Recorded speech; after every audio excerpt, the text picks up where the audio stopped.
Recuperação judicial do produtor rural pessoa física. Eu sou Marcelo Andreatta, advogado, professor universitário, licenciado e criador desse canal que pretende dividir com você conteúdos importantes de direito empresarial, especialmente sobre a área de recuperações judiciais.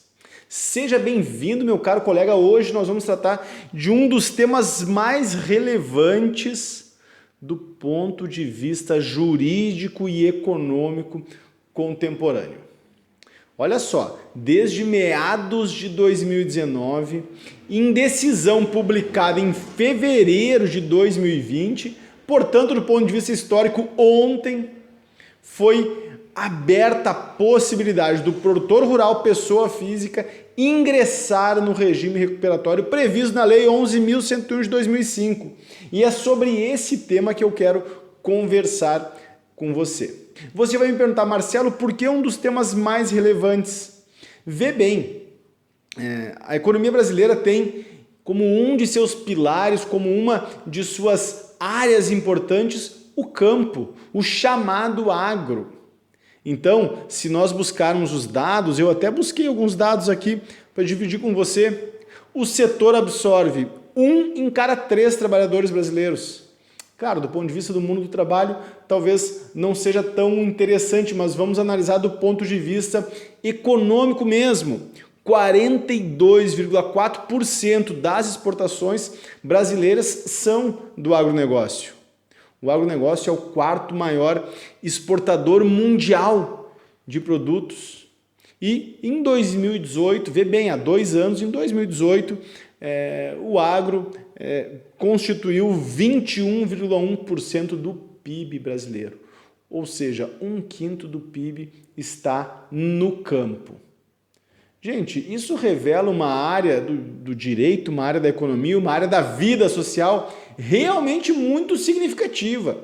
E até 2020, a crise econômica do produtor rural não tinha, do ponto de vista da resposta do Poder Judiciário, uma alternativa possível e viável.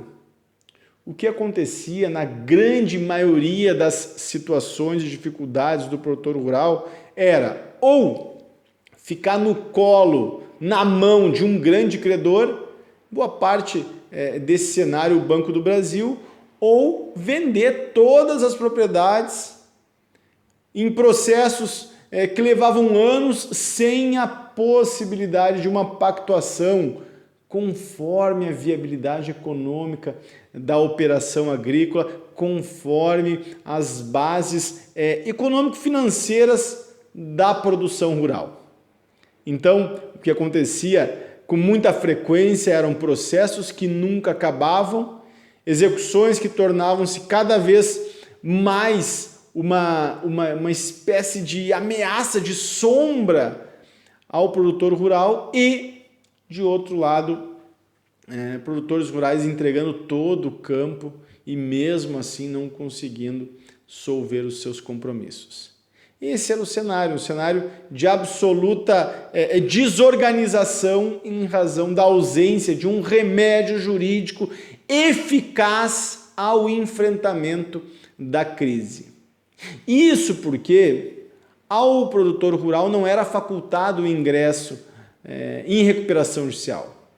O Poder Judiciário entendia que o produtor rural apenas poderia se utilizar da recuperação judicial se estivesse devidamente inscrito na junta comercial. Este era o entendimento. E aí você vai me dizer, Marcelo, mas bastava, portanto, a inscrição e se utilizar do regime. Não é bem assim. O que acontecia na realidade é que o produtor rural se inscrevia na junta comercial, ingressava no regime jurídico empresarial, portanto, e depois da inscrição, quando pedia a recuperação judicial, todos os compromissos firmados no período anterior à inscrição na junta comercial não eram submetidos ao regime recuperatório. Razão pela qual não tinha nenhum sentido prático a inscrição na junta comercial. Esta é a grande verdade. Por outro lado, Sem a inscrição na junta comercial, nem havia que se falar em regime recuperatório. Portanto, o que ocorria de fato era uma ausência de alternativas ao produtor rural endividado, ao produtor rural em crise. Qual é a importância dessa decisão? A decisão, eu já vou dizer o número aqui. Eu estou me baseando no recurso especial número 1.800.032, publicado em fevereiro de 2020. Qual é a relevância dessa decisão? Essa decisão apresentou ao produtor rural a alternativa de repactuação dos compromissos, se utilizando do stay period, da suspensão de todas as execuções por um período mínimo de 180 dias. Você sabe, esses 180 dias, na forma do parágrafo 4º, artigo 6º da Lei 11.101, esses 180 dias são improrrogáveis, mas a prática forense já sedimentou o entendimento de que esses 180 dias podem ser ultrapassados se não for dado causa pelo devedor. Então, na prática forense, a gente encontra esses 180 dias sendo prolongados, por assim dizer. E aí sim, vamos analisar o Observatório de Insolvência da PUC de São Paulo, que afirma que esses 180 dias, na realidade, compreendem 517 dias em média do deferimento da recuperação judicial até a aprovação do plano de recuperação judicial. Portanto, a partir desta decisão de fevereiro de 2020, facultou-se ao produtor rural se socorrer no regime recuperatório. E aí se utilizando do stay period, dos 180 dias, como eu já mencionei, e se utilizando do plano de recuperação judicial que reúne os compromissos que se submetem à recuperação judicial.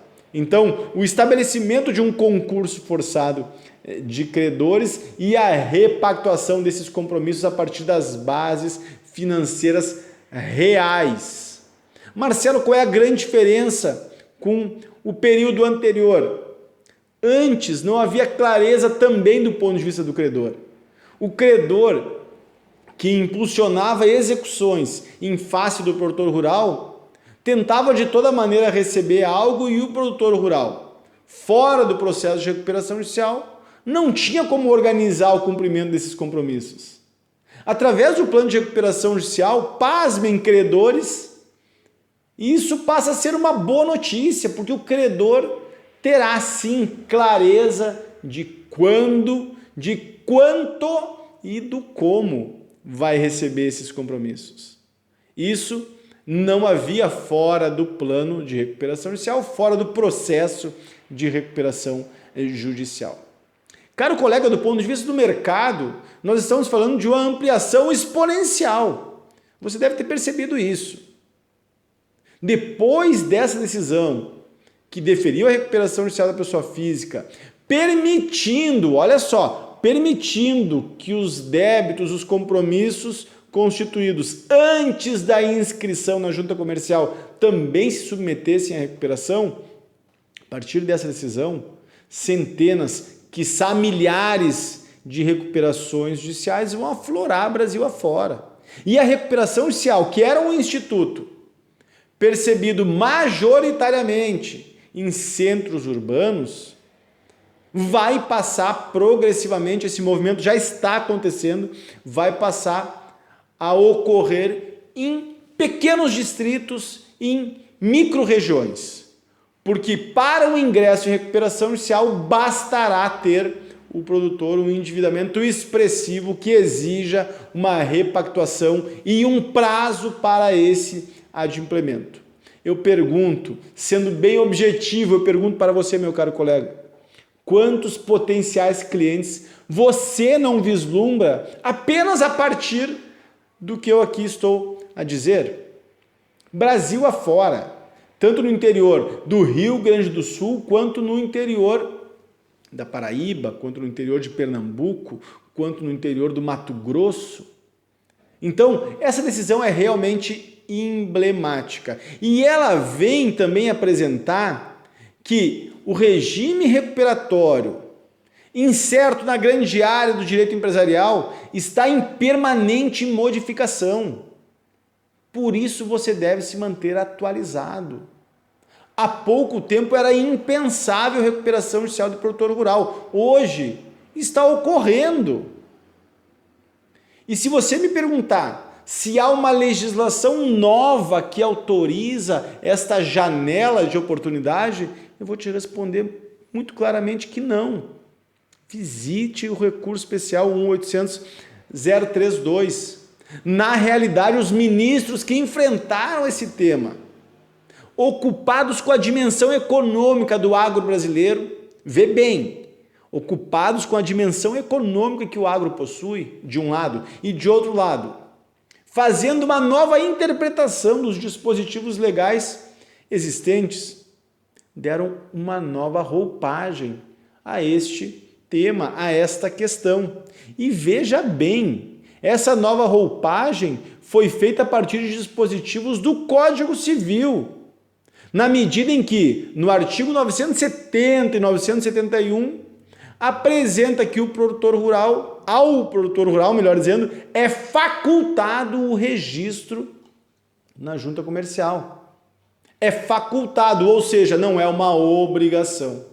A partir, em síntese, deste entendimento, dessa nova roupagem, por assim dizer, e a partir também de um olhar atento do ponto de vista do cenário econômico, da relevância que a recuperação judicial pode possuir no contexto agropecuário nacional, o Superior Tribunal de Justiça decidiu por permitir que estes sujeitos se socorressem no regime recuperatório, superando uma clivagem que está se sedimentando, entendimento que está se sedimentando nos tribunais superiores, superando uma clivagem existente no direito empresarial de sociedades empresariais e sociedades não empresariais, ou melhor dizendo, sociedades empresariais e agentes econômicos não empresariais. Nós estamos assistindo à superação dessa clivagem. Primeiro, pelos argumentos que eu aqui já afirmei, você já entendeu. Produtor rural, pessoa física, inscreve-se na junta comercial e ato contínuo pode se socorrer no regime recuperatório, independentemente dos 2 anos exigidos no artigo 48. Por quê? Porque o artigo 48 da Lei 11.101 simplesmente exige o exercício regular de atividade. O exercício regular da atividade não é a mesma coisa que a inscrição na junta comercial. Perfeito? Então este é o entendimento. Mas, voltando ao argumento, a superação dessa clivagem entre sociedades empresárias de um lado e agentes econômicos não empresariais de outro está sendo feita também em outra seara, na medida em que foi deferida a recuperação judicial para a Universidade Cândido Mendes e para a Universidade Luterana do Brasil. Então, nós estamos percebendo esse movimento.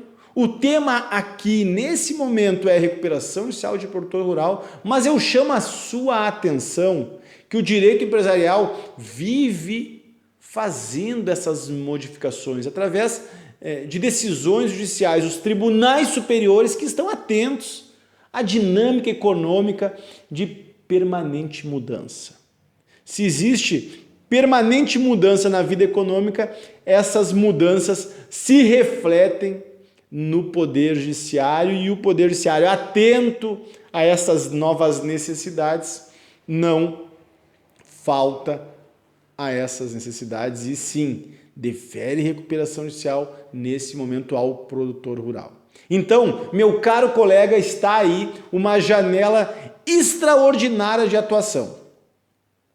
Prepare-se, virá um sem número de recuperações judiciais de produtor rural Brasil afora, e você pode se preparar tanto atuando como advogado de recuperando, advogado de produtor rural, quanto buscando uma qualificação como administrador judicial ou mesmo advogado de credor.